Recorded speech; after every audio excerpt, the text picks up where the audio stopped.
जय श्री कृष्ण शरणम मम, श्री कृष्ण शरणम मम, श्री कृष्ण शरणम मम। ठाकुर जी कृपा अपो उत्तरार्ध जी को है 10वें स्कंद रो वो 50वें अध्याय प्रारंभ हुए उठी प्रवेश कर रहे हैं आपो तो कर लो कई बात गिरिराज धरण की जय हो। तो श्रीमद् भागवत पुराण 10वें स्कंद उत्तरार्ध 50वां अध्याय में संदर्भ है जरासंध युद्ध और द्वारिकापुरी रे निर्माण रो। श्री सुखदेव जी कहे भरतवन शिरोमणि परीक्षित कंस श्री दो राणी आई एक रो नाम तो अस्थि और एक रो प्राप्ति और पति री मृत्यु में बहुत दुख हुई और वे आप पिता री राजधानी में गई थी और पिता रो नाम हो मगधराज जरासंध और वे उठ जान बहुत दुख हुआ पर विधवा होनो कारणों रो वर्णन करियो परीक्षित और अप्रिय समाचार होने पे तो जरासंध बहुत शोक हुए पर गुस्सा होने लगी एकदम तप गयो वो गुस्से और वो मन में होचियो निश्चय करियो कि मैं पृथ्वी माते एक भी यदुवंशी रहूंगा नहीं और युद्ध की बहुत तैयारी करी और 23 अक्षोहिणी सेना हाथे लेने यदुवंशी राजा ने मथुरा ने चारों तरफ से घेर लिया। भगवान श्री कृष्ण देखियो जरासंध की सेना कही एकदम उमड़ तो समुद्र है जो है और वेदी की मोरी चारदानी राजधानी जी की है चारों तरफ से घेर लिया है मोरा स्वजन और पूर्वासी बहुत डर रहा है। भगवान श्री कृष्ण पृथ्वी भार उतारने वास्ते मनुष्य जड़ो वेश धारण करियोड़ा है। अब वो विचार करियो कि मारे अवतार रो प्रयोजन कई है मारो उद्देश्य कई है पर्पस कई है और इन टाइम मने कई करना चाहिए वे होशियो कि अच्छो हो कि मगधराज जरासंध उन्हें जी का भी अंडर में राजा भी आए और पैदल घुड़सवार रथी और हाथियों मिली जुड़ी कई अक्षोहिणी सेना भेड़ी कर लिए और सब तो पृथ्वी रो बारी जुट ने मारकर आएगी मैंने नाश कर दो पर अवार मगधराज जरासंध नहीं मानो चाहिए क्योंकि वो जीवित रही बेर असुरों की बहुत सारी सेना इकट्ठी करने पाछल आवेला मारे अवतार रो ओइसो उद्देश्य है कि मैं पृथ्वी रो भार जी को है हल्को करूं सज्जनों की रक्षा करूं दुष्ट दुर्जनों रो संहार करूं टाइम टाइम तो धर्म की रक्षा करने वास्ते और बढ़ते अधर्म रोकने वास्ते मैं और भी शरीर ग्रहण करतो रहूंला और कौन सोच रहा है श्री कृष्ण भगवान। सुखदेव जी कहे परीक्षित भगवान श्री कृष्ण विचार करता है या कि आकाश हूं सूरज वायु चमकता दो रथ आ गया और युद्ध की सारी सामग्री सुसज्जित थी दो सारथी ने हाँक रहा इन टाइम भगवान का दिव्य और सनातन आयुध भी अपना बुटे आने प्रेजेंट हो गया। मैंने देखने भगवान श्री कृष्ण अपने बड़े भाई बलराम जी ने कहा भाई जी आप तो बहुत शक्तिशाली इन टाइम जो कहा यदुवंशी आपने ही आप स्वामी और रक्षक होने आप कुछ सनात है मेरे मतलब बहुत भारी तकलीफ विपत्ति आएगी है और देखो आप रथ है आप प्यारा आयुध हल और मूसल भी आई गया है अब आप इन रथ में सवार होने शत्रु सेना को संहार करो और आप स्वजनों ने इन विपत्तियों बचा लो भगवान साधु रो कल्याण करने वास्ते ही मैं दो ही अवतार ग्रहण करियो हूँ अब आप तक 23 अक्षोहिणी सेना जी की है और पृथ्वी रो विपुल भार इन्हें खत्म कर दो सा। भगवान श्री कृष्ण और बलराम जी आपस में सलाह बीजी कर ने कवच बीजा धारण कर रथ मत सवार हूँ ने मतराऊ निकले उन टाइम दो ही भाई आप पूरा आयुध लियोड़ा छोटी सी सेना हो रहते चाल रही है। श्री कृष्ण जी का रथ में आके उमेरो जी को सारथी हो उन्होंने नाम दारुक और उमेरो जी को शंख हो उन्होंने नाम पांचजन्य तो वो पूरी बारे निकल ने वो पांचजन्य शंख बजाया और शंकरी भयंकर आवाज उनने शत्रु पक्ष की सेनारा जी का वीरा वे थर थर कांप गया डरू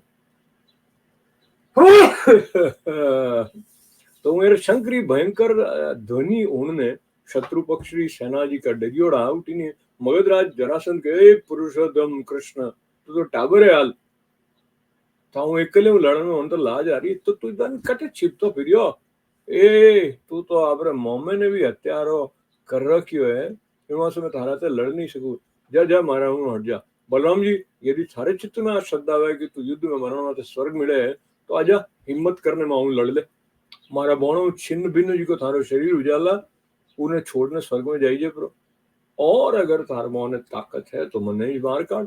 भगवान श्री कृष्ण के मगधराज जी का शूरवीर वे तारियों डींगों को नहीं आंख है वे यहाँ पर बल पौरुष दिखावे देख अब थारी मृत्यु थारे माते माते नाश की दिख रही है तू यही अकबक कर रही है जैसे कोई मरण पहली सन्निपात्र रोगी करे है बगले बगले मैं थारी बात में तो ध्यान कौन दे।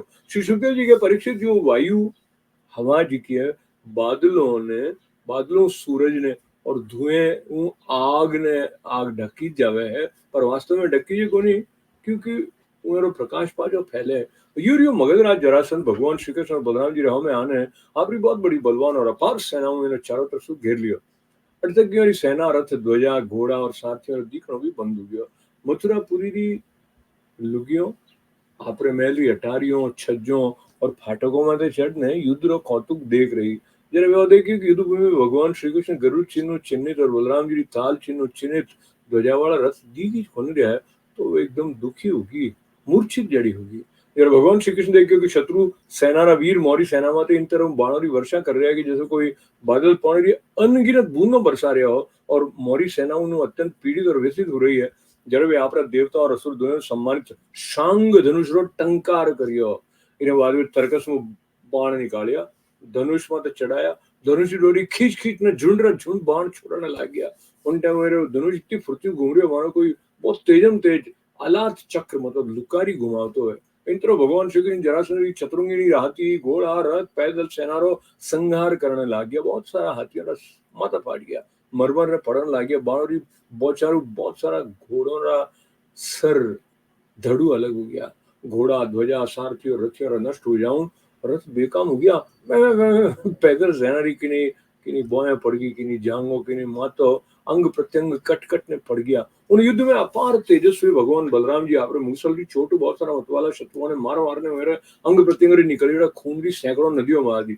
कटी मनुष्य कट रहा है, कटी हाथी और घोड़ा छटपटा रहा है। उन नदियों में मनुष्य की भुजाओं सांप वेजू दिखती एडो लागतो कि कोई कछुआ भीड़ लाग गयो। मयूर हाथी दीप जड़ा और घोड़ा ग्राहों जड़ा लागता। हाथ और जांगा मछलियों जड़ी, मनुष्य रा केश सेवार जड़ा, धनुष तरंग और जड़ा, अस्त्र शस्त्र लता और तिनको जड़ा लागता।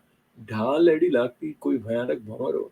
बहुमूल्य मणि और आभूषण पत्थर रोड़ों और कंकरों ने हजू बह रहा हूं। नदियों ने देखने कायरपुर डर रहा। वीरों और आपस में खूब उत्साह बढ़ रहा। परीक्षित जरासंध और सेना समुद्र जड़ी दुर्गम भयावह और बहुत कठिनाई जीतने वाली ही। पर भगवान श्री कृष्ण और बलराम थोड़े टाइम में जो फिनिश कर दिया। वे सारे जगत रा स्वामी है, मेरे कने एक सेना रो नाश करना तो केवल एक खिलवाड़ी है। परीक्षित भगवान रा गुण अनंत है। वे खेल खेल में तीन ही लोगों की उत्पत्ति स्थिति और संहार कर ले। मेरे वास्ते तो कोई बड़ी बात को नहीं कि वे शत्रुओं की सेना ने इन तरह बातों में खत्म कर दियो। उन्हें बाद जरा मनुष्य रो वेश धारण कर मनुष्य लीला करे तो भी उन्हों भी वर्णन करी ही है क्या। तो इन तरह जरासंध की सारी सेना मर गई, रथ भी टूट गया। उन्हें सिर्फ शरीर में प्राण बाकी रहे। जरा भगवान श्री बलराम जी जो एक सिंह दूसरे सिंह ने पकड़ ले, यूं बलपूर्वक महाबली जरासंध ने पकड़ लिया। जरासंध ने पहले बहुत सारे विपक्षी नरपतियों ने वध करियो, परंतु आज उन्हें बलराम जी वरुण की फांसी और मनुष्य के फंदे में बांध रहा। भगवान श्री कृष्ण और सोचने उन्हें छोड़ दियो कि जाई और सेना इकट्ठी करने लाई तो मैं सहज उन्हें पृथ्वी रो बाहर उतार सकूंगा। बलराम जी ने रोक दियो। बड़ा बड़ा शूरवीर जरासंध रो सम्मान करता है वास्ते उन्हें इन बात में तो बहुत लाज आई कि मने श्री कृष्ण और बलराम जी दया करने दीन वजू छोड़ियो है। अब वो तपस्या करने निश्चय करियो। पर रस्ते में उन्हें साथी नरपति मतलब बाकी राजा उन्हें समझाया कि राजन यदुवंश में कहीं तो पड़ियो, आप में बिल्कुल पराजित नहीं कर सके। अब तो आप लक ठीक नहीं रहे हो, आप डेस्टिनी ऐडी रहेगी, प्रारब्ध हो, थोड़ा आपने नीचे देखना पड़ियो। वे लोग भगवान की इच्छा और विजय प्राप्त करने की आशा भी जी बता ने पाजा लौकिक दृष्टांत ने युक्तियों दे दे ने आ बात उन्हें समझा दी कि तपस्या भी जी मत करो आप। परीक्षित उनटे मगधराज जरासंध की सारी ने हम सेना जी की है वो मर चुकी। भगवान बलराम जी उन्हें उपेक्षा पूर्वक छोड़ दिए। उदास हूँ ने पाछो देश आप मगध जी को उठ गया। परीक्षित भगवान श्री कृष्ण की सेना में की नहीं बाल बांका नहीं हुआ। और वे जरासंध 23 अक्षरों की सेना जी की समुद्र जड़ी सहज उन माते विजय प्राप्त करी। इन टाइम बड़े बड़े देवता उन माते नंदन वनरा पुष्पों की वर्षा और इन महान कार्य अनुमोदन करने प्रशंसा कर रहा। जरासंध की सेना ने पराजय मथुरावासी फियरलेस हो गया, डर गए। भगवान श्री कृष्ण की विजय में हृदय में आनंद आई गयो। भगवान श्री कृष्ण आने मेरे मिल गया सूत माधव वंदी जन विजय रा गीत गा रहा। जिन टाइम भगवान श्री कृष्ण नगर में प्रवेश करियो उन टाइम शंख नगाड़ा बेरी तुरई बीणा बांसुरी और मृदंग बीजा बाजने लग गया। मथुरा की एक एक सड़क और गली में छिड़काव करियो। चारों तरफ हंसता खेलता नागरिकों की चहल पहली। सारो नगर छोटी छोटी झंडी और बड़ी बड़ी विजय पताकाओं सज गयो। ब्राह्मणों की वेद ध्वनि गूंज रही और सब तरफ आनंद उत्सव रा सूचक बंधन वार विजय बौन दिया। जिन टाइम श्री कृष्ण नगर में प्रवेश कर रहा उन टाइम नगर की नारियों प्रेम और उत्कटाओं बड़ियोड़ा नेत्रों हुए स्नेह पूर्वक निहार रही और फूलों रा हार दही अक्षत और जौरा बीजा जी का अंकुर और वर्षा करता है। भगवान श्री कृष्ण रणभूमि में बहुत सारा धन वीरों ने आभूषण भी लेना है, वो सब यदुवंश राजा उग्रसेन ने भिजवा दिया। परीक्षित ने 17 बार, एक बार नहीं, 2 बार नहीं, 17 बार 23 अक्षौहिणी सेना भेड़ी कर न मगधराज जरासंध भगवान श्री कृष्ण द्वारा सुरक्षित यदुवंशियों में युद्ध किया।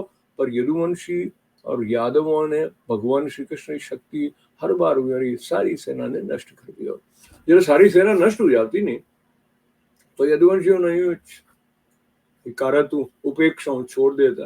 पर जरासंध पाछो आप राजधानी आ जाओ। तो जिन टाइम 18वां संग्राम शुरू होने वाले जो उन टाइम नारद जी ने भेजो वीर काल यवन दिखियो। युद्ध में काल यवन रहो में खड़ो होने वाला वीर संसार में बीजो कोई हो कोई जरा वहां होनी कि यदुवंशी मारे जना ये बलवान है और हमारा सामना कर सके। तो वो 3 करोड़ मलेच्छोरी सेना लेने मथुरा ने घेर लिया।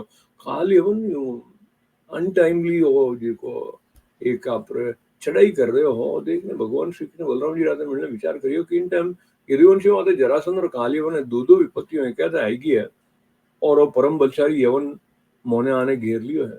जरासंध भी आज काले परसों मारी जाए अगर अपो दो लड़ने लागी तो उन टाइम जरासंध भी आ जाएगा तो वो अपने भाई बंधुओं ने मार दे या कैद करने आप नगर में ले जाए क्योंकि वो बहुत बलवान है। इन्हों से आज को एक ऐसा दुर्ग ऐसा किलो बनाओ जिन्होंने कोई इजीली एंटर हुई नहीं सके। तो वे आप सगा सजा सजा जिका स्वजन आ संबंधी आवे लेने किले में पहुंचने पचे नहीं यवन वध करावाना बलराम जी दोनों आपस में कंसल्ट करता एक दूसरे को। પછી ભગવાન શ્રી કૃષ્ણ સમુદ્ર મોન મોને એડો એક દુર્ગમ નગર बनवायो। इन्होंने वस्तु अद्भुत ही उन नगरी लंबाई चौड़ाई 48 कोस रही। उन नगरी एक एक वस्तु में विश्वकर्मा वास्तु विज्ञान शिल्पकला जी की एक्सपर्टीज ही वे उनमें मैनिफेस्ट कर रहा प्रकट कर रहा। उन्हें वास्तुशास्त्र अनुसार बड़ी बड़ी सड़कों चौराहा गलियां जगह जगह में सही जगह में ठीक ठीक विभाजित करी। वो नगर सुंदर सुंदर उद्यान और विचित्र विचित्र उपवनों युक्त हो जिनमें देवताओं और अक्षर लताओं भी लहला आता है। सोने ना इतना ऊंचा ऊंचा शिखर आदि का आकाश बात करता लगता है। स्फटिक मणि की अटारियों ऊंचा ऊंचा दरवाजा बहुत ही सुंदर लगता है। अन्न रखने वास्ते चांदी और पीतल रा बहुत कोठा बनियोड़ा। उन्होंने महल सोनेरा बनियोड़ा उन्होंने कामदार सोनेरा कलश सजियोड़ा उन्होंने शिखर रत्नों रहा गच्छ पन्नेरी बनियोड़ी बहुत अच्छी लगती है। इन्हें अलावा वो नगर में वास्तु देवता मंदिर छज्जा भी बहुत बहुत सुंदर बनिया। चारों वर्ण रा लोग उठे रहता और सब रवि अधून शहर प्रधान उग्रसेन जी वसुदेव जी बलराम जी और भगवान श्री कृष्ण का महल जगमग जगमग करता है। परीक्षित उन टाइम देवराज इंद्र भगवान श्री कृष्ण वास्ते पारिजात वृक्ष और सुधर्मा सभा ने भेज दिया। और सभा एडी दिव्य ही कि उन्होंने बैठे मनुष्य ने भूख प्यास लागती कोने और मृत्यु लोग बाकी धर्म भी कोने उन्हें टच कर सकता। मतलब एक ही जावड़ो कर दो। वरुण जी एडा बहुत सारा सफेद घोड़ा भेज दिया वरुण जी जिन्हों एक एक कौन शाम वड़ रहो और जिनी चाल एड़ी जैसे मंद्र की तेजी में टक्कर लेती है। गणपति कुबेर जी आपरी 8 निधियां उठे भेज दी। दूसरा लोकपाल भी आपरी आपरी विभूतियों भगवान कने भेजिया। परीक्षित सभी लोकपाल भगवान श्री कृष्ण ही अधिकार निर्वाह वास्ते शक्तियों और सिद्धियों दी है। जैसे भगवान श्री कृष्ण पृथ्वी माते अवतीर्ण उन्होंने लीला करने लगा तब सब सिद्धियों जी की भगवान के चरणों में समर्पित कर दी। भगवान श्री कृष्ण आपने सभी स्वजन संबंधियों ने आपकी अचिंत्य भाषा की योग माया द्वारका में पहुंचा दिया। शेष प्रजा की रक्षा वास्ते बलराम जी ने मथुरापुरी में ना आवट रुको और यूं कंसल्ट कर ने गले में कमलोरी मारा पैरिया बिना कोई अस्त्र शस्त्रियों खुद नगर के बड़े दरवाजे बाहर निकल गया। अटे कई बुझावे श्रीमद भागवत रे महापुराण रो 10वें स्कंद उत्तरार्ध दुर्ग निवेश नवरो जी को 50वां अध्याय है और संपूर्ण दिवस। तो आपको कई करो ना श्री कृष्ण शरणम ममा श्री कृष्ण शरणम ममा श्री कृष्ण शरणम ममा कृष्णाय वासुदेवाय हरये परमात्मने प्रणत क्लेश नाशाय गोविंदाय नमो नमः। अब प्रारंभ करना था ठाकुर जी की कृपाओं संस्कृत में पाठ करना। ओम नमो भगवते वासुदेवाय। श्रीमद् भागवत महापुराणम 10वां स्कंद उत्तरार्ध अथ 50तमोऽध्यायः।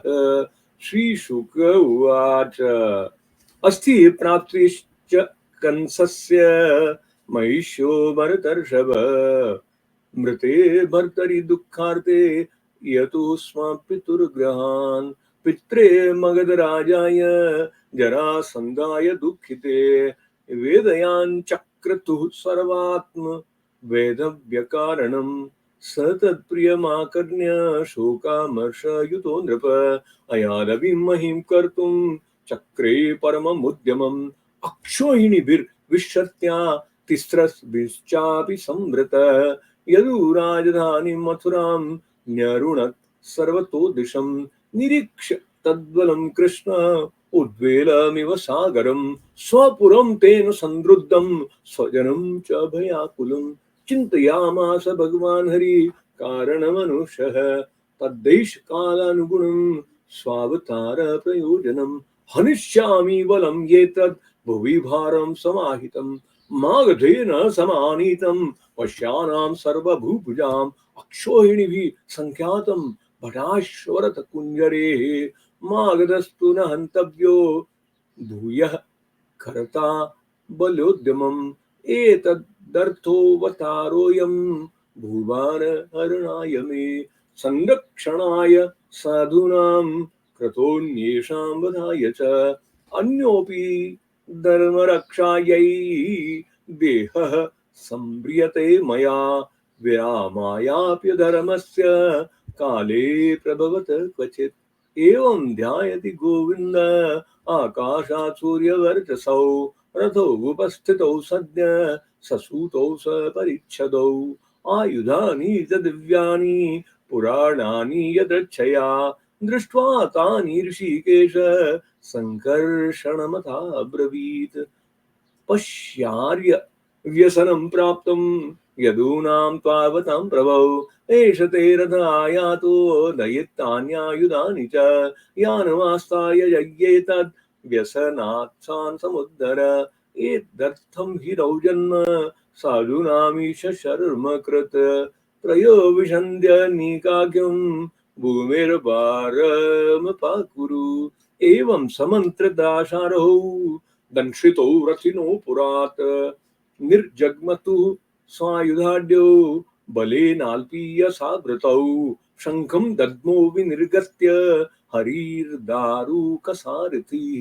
ततो भूत्परसैन्यानां हृदि वित्रास वैपथुः तावाहमागधो वीक्ष हे कृष्ण पुरुषादम न त्वया योद्धुमिच्छामि बालै नेकेन लज्जया गुप्तेन हि त्वया मन्द न योत्स्ये याहि बन्धुहन् तव राम यदि श्रद्धा युध्यस्वधैर्यमुद्वह हित्वा वा मच्छरेच्छिन्नं देहं स्वर्याहि मां जहि श्री भगवान उवाच नवेशुरा विकथन्ते दर्शयन्तेव पौरुषं न ग्रहीणोमि वचो राजन् नातुरस्य मूर्षत श्रीशुक उवाच जरासुतस्तावभिसृत्य माधवो महाबलोगेन बलियसावृणुत् ससैन्ययानध्वजवाजिसारथि सूर्यानलो वायुरिवाभ्ररेणुभिः सुपर्णकालध्वजचिह्नितो रथा वलक्षयन्त्यो हरिरामयोर्मृते स्त्रियपुराटालकहर्म्य गोपुरम् समाश्रितासं मुहुमुहु शुचार्दिता हरिपरानीकवयो मुजामुः शिलीमुखात्युल्बणवर्षपीडितम् स्वसैन्यमालोक्य सुरासुरार्चितम् व्यस्फूर्जयच्छाङ्गशरा सनोत्तमम् ग्रभन् निषङ्गादथ सन्दच्छरान् विक्रश्य मुञ्चच्छितबाणपूगान् दिग्नन् रथान् कुञ्जरवाजिपत्तिनी पत्तीन् निरन्तरं यद्वदलात चक्रम् निर्बन्न कुम्भाः करिणो निपेतुर नेकाश्वश्वा शररक्नन् कन्दराः रथाताश्वध्वजसूतनायका पदातयश्चिन्नभुजोरुकन्दराः सञ्चिन्नमाद्वीपदवेवाजिना मङ्गप्रसूता शतशोऽस्त्रघातका भुजाहय पुरुष शीर्षकच्छपा अथ द्विपद्वी पयः ग्रहाकुलाः करोरुमीनां नरकेशशैवला धनुरस्तङ्गरङ्गा युधगुल्मसङ्कुलाः अछूरिकावर्तभयानकामाः मणिप्रवेकाभरणाश्मशर्कराः प्रवर्तिताभिरुभयावहामृदे मनस्विनां हर्षकरी परस्परम् विनिघ्नतारेण मुसलेन दुर्मदान् सङ्कर्षणेन परिमेय तेजसा बलं तदङ्गार्णवदुर्गभैरवं दुरन्तपारं मगधेन्द्रपालितं क्षयं प्रणीतं वसुदेवपुत्रयोर्विक्रीडितं तज्जगदीशयो परं स्थित्यध्रुवान्तं भुवनत्रयस्य समीयतेऽनन्तगुणस्वलीलया न तस्य चित्रं परपक्षनिग्रहस्तथापि मर्त्यानुविदस्य वर्ण्यते जग्राह विरतं रामो जरासन्धं महाबलं हतानीकाविशिष्टासुं सिंहं सिंहमिवोजसा पद्यमानं हतारातिं पाशैर्वारुणमानुषैः वारयामास गोविन्दस्तेन कार्यचिकीर्षया स मुक्तो लोकनाथाभ्यां व्रीडितो विरसम्मतः तपसे कृतसङ्कल्पौ वारितः पतिराजभिः वाक्ये पवित्रार्थपदैर्नयने पराकृतैरपि स्वकर्मबन्धप्राप्तोऽयं यदुविष्टे पराभवः अथेषु सर्वानीकेषु द्रपो बाहर्त्रतस्तदा उपेक्षितो भगवता मगधान् दुर्मनाययौ मुकुन्दोऽप्यक्षतबलो निस्तीर्णारी बलार्णवः विकीर्यमान कुसुमेस्त्रे दशैरनुमोदितः माथुरेरुपसंगम्य विज्वरैर्मुदितात्मभिः उपगीयमान विजय सूत मागध वन्दिभिः शङ्खदुन्दुभयो नेतुर्वीरेतुर्ज्ञाननेकज वीणा वेणुमृदङ्गानि पुरं प्रविशति प्रभो सिक्तमार्गां ऋषजनां पताकाभिरलङ्कृतां निर्घुष्टां ब्रह्मघोषेण कौतुकाबद्धतोरणां निचीयमानो नारीभिर्माल्यदग्ध्य क्षताङ्कुरेः निरीक्षमाणः सस्नेहं प्रीत्युत्कलितलोचनेः आयोधनगतं वित्तं मनन्त वीरभूषणं यदुरायाय तत्सर्वं मारुतं प्रादिशत् प्रभुः एवं सप्तदश कृत्वस्तावत्य क्षोहिणी बलः युयुधे मागधो राजा यदुभिः कृष्णपालितेः अक्षिन्मस्तद्बलं सर्वं वृष्णयः कृष्णतेजसा हतेषु स्वेष्वनिकेषु त्यक्तो यादरिभिन्द्रपः अष्टादशम संग्रामे आगामिनी तदंतरा नारद प्रेषितो वीरो यवन प्रत्यदृश्यत रुरोध मधुरामेत्य तिस्रा बिर्मे च कूटिभिः न लोके च प्रतिद्वंदो प्रश्निच्छुत्वात्म संमितान् तम दृष्ट वांचितयत् कृष्ण संकर्षण सहायवान् अहो यदुनां रजिनं प्राप्तं यु भय तो महत् यवनोऽयं निरुन्धे स्मान्नद्य तावन्महाबलः मागधोऽप्यद्य वाश्वो वा परश्वो वा गमिष्यति आवयोर्युध्यतोरस्य यदा गन्ता जरासुतः बन्धून् वदिष्यत्यक्त्वा नेष्यते स्वपुरं बलि तस्मादद्य विदास्यामो दुर्गं द्विपददुर्गमम् तत्र ज्ञातीन समादाय यवनं घातयामहे इति समृत्य भगवान् दुर्गं 12 योजनम् अन्तः समुद्रे नगरं कृष्णाद्भुतमचीकरत् दृश्यते यत्र हि त्वाष्ट्रं विज्ञानं शिल्पनैपुणं रथ्या चत्वरवीथिभिर्यथा वास्तुविनिर्मितम् सुरद्रुमलतोद्यान विचित्रोपवनान्वितम् हेम शृङ्गेर्दिभिस्रग्भिः स्वट्टिकाटालगोपुरे राजतारकुटे कोष्ठे हेम कुम्भेरलङ्कृतेः रत्नकूटेर्ग्रहे हेर्मेर्महामरकतस्थले वास्तोष्पतीनां च ग्रहेर्वलभीक्षिश्च निर्मितम् चातुर्वर्ण्यजनाकीर्णं यदुदेव ग्रहोल्लसत् सुधर्मा पारिजातं च महेन्द्र प्रायणोद्वरेः यत्र चावस्थितो मर्त्यो मर्त्य धर्मेर्न युज्यते शामेक करणान् वरुणो हयाच्छुक्लान् मनोजवान् अष्टौ निधिपति कौशान् लोकपालो निजो यदान् यद्यद् भगवता दत्तम् आधिपत्यं ससिद्धये सर्वं प्रत्यर्पयामासुरहरौ भूमिगते नृप तत्र योग प्रभावेण नीत्वा सर्वजनं हरि प्रजापालेन रामेण कृष्ण समनुमन्त्रित निर्जगाम पुरद्वारात् पद्ममाली निरायुधः प्रजापालेन रामेण कृष्ण समनुमन्त्रितः निर्जगाम पुरद्वारात् पद्ममाली निरायुधः इति श्रीमद्भागवते महापुराणे पारमहंस्यां संहितायां दशमस्कन्धे उत्तरार्धे दुर्गनिवेशनं नाम पंचाशतमो अध्यायः। हरि ओम तत्सत्। कृष्णाय वासुदेवाय हरये परमात्मने प्रणतक्लेशनाशाय गोविन्दाय नमो नमः। श्री कृष्ण शरणं मम, श्री कृष्ण शरणं मम, श्री कृष्ण शरणं मम। गिरिराज धरण की जय।